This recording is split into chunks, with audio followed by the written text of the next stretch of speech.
ብዙዎች በትላልቅ የቴክኖሎጂ ካምፓኒዎች መቀመጫነቷ እንዲሁም በምትዘውረው የፋይናንስ ኢንዱስትሪዎቿ ለይተው ያውቋታል።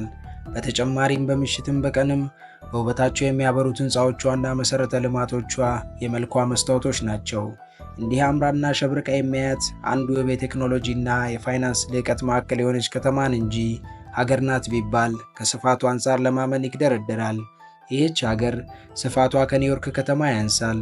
ተፈጥሮ በቸረቻት ድንቅ ጂኦግራፊያዊ አቀማመጧና በምቹ ፖሊሲዎቿ ግን የእስያን አህጉር በቀደምትነት ትዘውራለች።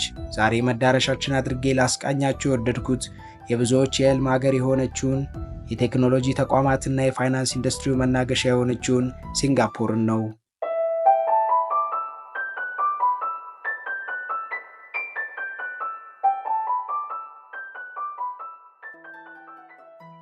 ሲንጋፖር ዛሬ ከደረሰችበት አስደናቂ እድገት በላይ እዚህ ለመድረስ የፈጀባት ጊዜ ያስገርማል። ነገር ግን ባለው ያልሰራ ቢኖረው አይሰራም እንዲባል ያለምንም የተፈጥሮ ሀብት የሰው ሀብቷንና የቦታ አቀማመጧን ብቻ ተጠቅማ የዓለማችን አራተኛ ባለ ግዙፍ ኢኮኖሚ መሆንን በጥቂት አስርተ ዓመታት ውስጥ ብቻ ማረጋገጥ ትችላለች። ስለዚህች ሀገር አስደናቂ ጉዞ ከመናገሬ በፊት ስለ ታሪኳና ስላሳለፈችው አስከፊ የስቃይ ዘመናቶች ላጫውታችሁ።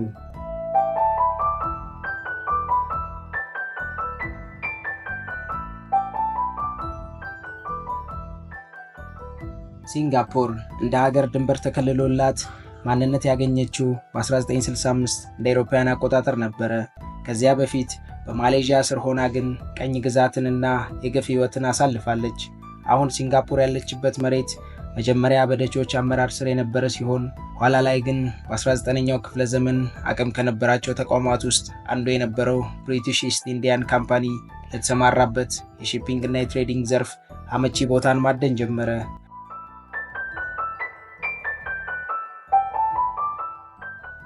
በዚህ መሃል ነበር የድሮ አይስላንድ የአሁኗ ሲንጋፖር በሰር ስታንፎርድ ራፍልስ አማካኝነት የንግድ ወደብ ሆና በ1819 እንደ አውሮፓውያን አቆጣጠር የተቆረቆረችው።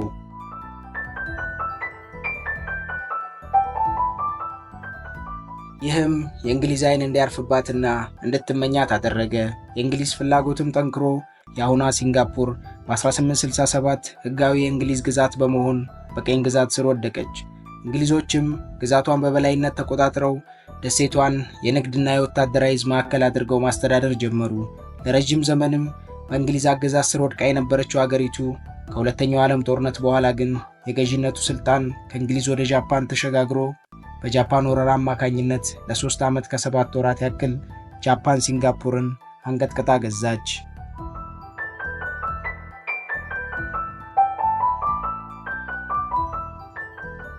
እነዚህ 3 ዓመት ከ7 ወራትም ጃፓን እንግሊዝ የገነባችውን መሠረተ ልማቶች ጨምሮ የተለያዩ ሀብቶቿን አወደመችባት። ይህም ብቻም አይደለም፣ ሀገሪቱ በጊዜው በእርስ በርስ ጦርነትና በጎበዝ አለቃ እየተመራች ኢኮኖሚዋ ፍጹም ደቀቀ። ጎረቤቶቿም ግዛቷ ውስጥ እየገቡ ያሻቸውን መዝረፍ ጀመሩ። ይህም ዜጎቿን ለጎዳናና ለክፉኛ ጉስቁልና መራ። ከጃፓን ቀኝ ግዛት ማብቂያ በኋላ የአሁኗ ሲንጋፖር በማሌዥያ ስር ሆና የሽፍቶች መናኸሪያ በመሆን በቁስሏ ላይ እንጨት እየተሰደደባት ድህነትና ችግር እየጠበሳት እስከ 1959 እንደ አውሮፓውያን አቆጣጠር ቆይታለች።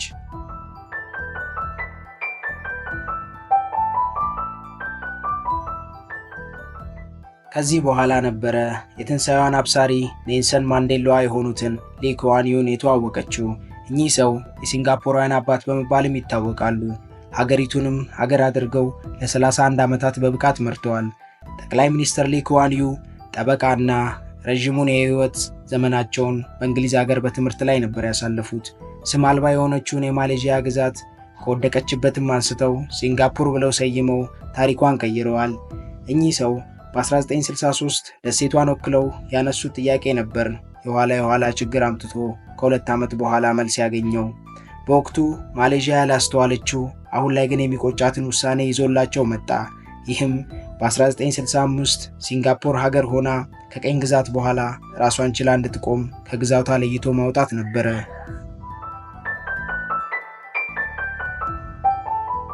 ከዚህ በኋላ ነበር ዛሬ ሀገር ብለን የምንጠራት ሲንጋፖር ስምም ድንበርም ያገኘችው። ሲንጋፖር የሚለው ስሟም ትርጓሜው ሲንጋፖራ ከሚል የማሊያ ቃል የተወሰደ ሲሆን አቻ ፍቺውም ላዮን ሲቲ ወይንም የአንበሳ ከተማ ማለት ነው።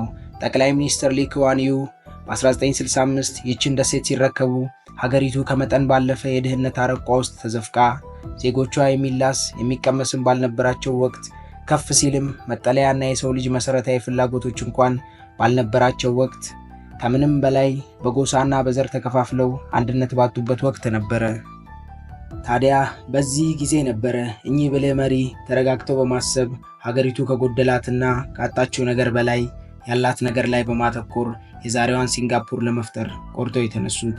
ይህች ሀገር ጂኦግራፊያዊ አቀማመጧ ካደላት የውሃ ድንበር ውጪ ተፈጥሮ የቸረቻት ምንም ሀብት ወይንም ናቹራል ሪሶርስ የላትም። ሌላው ቀርቶ ለመጠጥ የሚውል ውሃ ሀብት እንኳን አልታደለችም። ዜጎቿም ቢሆኑ እርስ በርስ ተነካክሰው አንድነት የጎደላቸው ነበሩ። እኚህ ብልህ መሪ ሁለት ነገርን ተረዱ።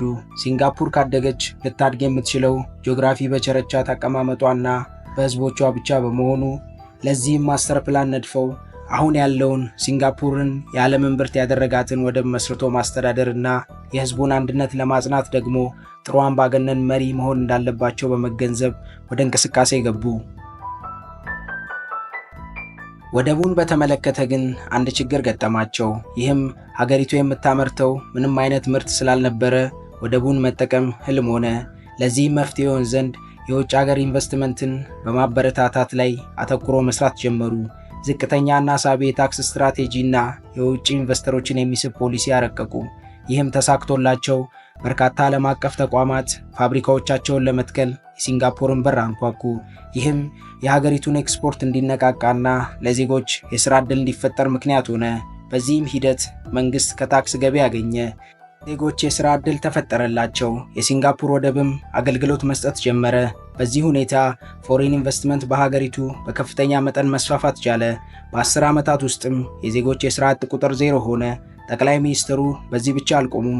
በውጭ ሀገር ተቋማት ኢንቨስተሮች ላይ ብቻ ጥገኛ መሆን የሀገሪቱን ቀጣይነት ያለው እድገት እንደማያስቀጥል ተረድተው ወደ ፋይናንስና አገልግሎት ዘርፍ ፊታቸውን አዙረው ለፋይናንስ ተቋማትና ለአገልግሎት ሰጪዎች የሀገራቸውን በር ክፍት አደረጉ። ይህም ዓለም አቀፍ የፋይናንስ ተቋማት ፊታቸውን ወደ ሲንጋፖር እንዲያዞሩና የኤዥያ አህጉር ዋና መስሪያ ቤታቸውን በሲንጋፖር እንዲከፍቱ አደረገ። ይህ እርምጃ ሲንጋፖርን የዓለም የፋይናንስ ኢንዱስትሪ መናገሻ እንድትሆን ፈቀደ። የዚህ መጠናከር ደግሞ የአገልግሎት ዘርፉን አጠናከረ እና ሲንጋፖር የዓለም የኮንፈረንስ ቱሪዝም ማዕከል እንድትሆን እድልም ሰጣት። ከዚህ በኋላ ሀገሪቱ በአይን የሚታይ እድገትን ማሳየት ጀመረች። ጠቅላይ ሚኒስትር ሊ ኩዋን ዩም ይህን ተመልክተው ሀገሪቱ የቀራት ሁለተኛ ሀብቷ ላይ ያተኮሩ። እሱም የሰው ሀብቷ ነበረ። በዚህም ለሀገሪቱ ዜጎች ምቹ የኑሮ ሁኔታን በመፍጠር ምርታማነታቸው ላይ ውጤታማ እንዲሆኑ ማድረግ ነበረ። ለዚህም ጤናማ ዜጋን ለመፍጠር ዓለም አቀፍ ደረጃቸውን የጠበቁ ሆስፒታሎችን ገንብተው ለዜጎቻቸው ተጠቃሚ ያደረጉ። ዜጎቻቸው የመኖሪያ ቤት ችግር እንዳያስጨንቃቸው የሀገሪቱ ቤቶች ልማት ቦርድ መኖሪያ ቤት ገንብቶ 80 ከመቶ ለሚሆኑ የሀገሪቱ ዜጎች አስረከበ። በዚህ ሰዓት ሲንጋፖር 5.6 ሚሊዮን የሚሆን የህዝብ ብዛት ሲኖራት 91 ከመቶ የሚሆኑት ዜጎቿ የቤት ባለቤቶች ናቸው። ቤት ብላችሁ ተራ ቤት እንዳይመስላችሁ፣ እጅግ በጣም ቅንጡ አፓርታማዎችን ማለቴ ነው። ከዚህ ቀጥሎ የሀገሪቱ መሪ ያተኮሩት ብቁና የሰለጠነ ዜጋን ማፍራት ላይ ነበር። ይህንንም ለማሳካት ዓለም አቀፍ ደረጃቸውን የጠበቁ የትምህርት ተቋማትን አስገነቡ። እጅግ በጣም ፍሬያማ የሆነ የትምህርት ፖሊሲም ነድፈው ወደ ሥራ አስገቡ።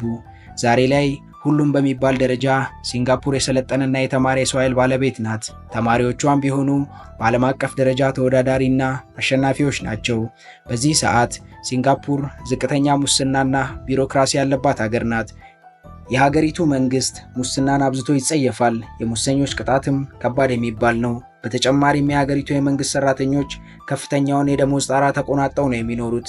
የዚህ ውጤታማነት ደግሞ 4200 የሚሆኑ ዓለም አቀፍ ድርጅቶች የኤዥያ ዋና መስሪያ ቤታቸውን ሲንጋፖር ላይ እንዲተክሉ አድርጓል።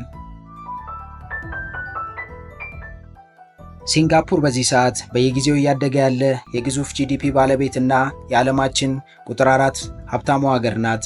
ወደቧም ቢሆን ከዓለም ሁለተኛ ደረጃ ላይ ተቀምጧል። አሁን ላይ ካሉ ነዋሪዎቿ 29 ከመቶ የሚሆኑት የውጭ ሀገር ዜጎች ናቸው። የውጭ ኢንቨስትመንትን በመሳብም ከዓለም አቀፍ ሶስተኛ ደረጃ ላይ ተቀምጣለች። በጠንካራ መሰረት ላይ የተገነባ የኤርላይን ኢንዱስትሪና ከምድር በታች የተዘረጉ ፈጣን የባቡር ትራንስፖርትን ባለቤት ናት ሲንጋፖር። ካለባት የቦታ ጥበት የተነሳም ወደፊት ሁሉም የየብስ ትራንስፖርቶቿ ከምድር በታች እንዲሆኑ እቅድ ተይዞም እየተሰራ ይገኛል። ሲንጋፖር ካለባት ችግሮች በቀደምትነት የሚጠቀሰው የመጠጥ ውሃ አቅርቦት ነው። ሀገሪቱ በተፈጥሮ የውሃ ሀብት ስላልታደለች ለመጠጥነት የምትጠቀመውን ውሃ የዝናብ ውሃን በማከምና ከጎረቤት ሀገር ማሌዥያ ኢምፖርት በማድረግ ነው የምትጠቀመው። ለተለያዩ አገልግሎቶች ደግሞ የባህር ውሃን በማከም ትጠቀማለች።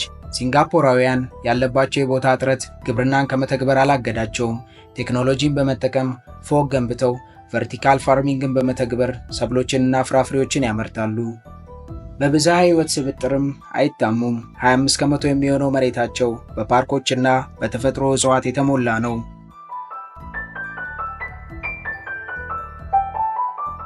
ውድ የሀገሬ ልጆች፣ ሲንጋፖር አሁን ላይ ሁሉ የተሟላላት ድንቅ ሀገር ናት። በዋናነትም የትልልቅ ኢንተርናሽናል ሆቴሎች፣ የግዙፍ ኢንዱስትሪዎች እና ዓለም አቀፍ የፋይናንስ ዘርፍ መናገሻ ሆና እያገለገለች ትገኛለች። ሲንጋፖራውያን ለዚህ ያደረሷቸውንና ቀደም ብዬ እንደጠቀስኩት ሀገሪቱን ለ31 ዓመታት የመሩትን ሊ ኩዋን ዩን አብዝቶ ያመሰግናሉ። አንዳንዶች ደግሞ አምባገነን ነበሩ ብለው ይተቿቸዋል። ዳሩ ግን ያለሳቸው አመራር የአሁኗ ሲንጋፖር አትኖርም ነበር። የሲንጋፖር ኢኮኖሚ ለሌላ ሀገር ይሰራል ብሎ ማሰብ ሁሉም ባይስማማም ለሲንጋፖር ግን በልኳ የተሰፋ መሆኑ የማያሻማ እውነታ ነው። ስለዚህ ድንቅ ሀገር ያስኩላችሁን ዝግጅት እዚህ ላይ ያበቃው። በቀጣይ ጉብኝት እስክንገናኝ ቻናላችንን ሰብስክራይብ፣ ቪዲዮአችንንም ላይክ፣ ሼር እያደረጋችሁ ቸር ቆዩን።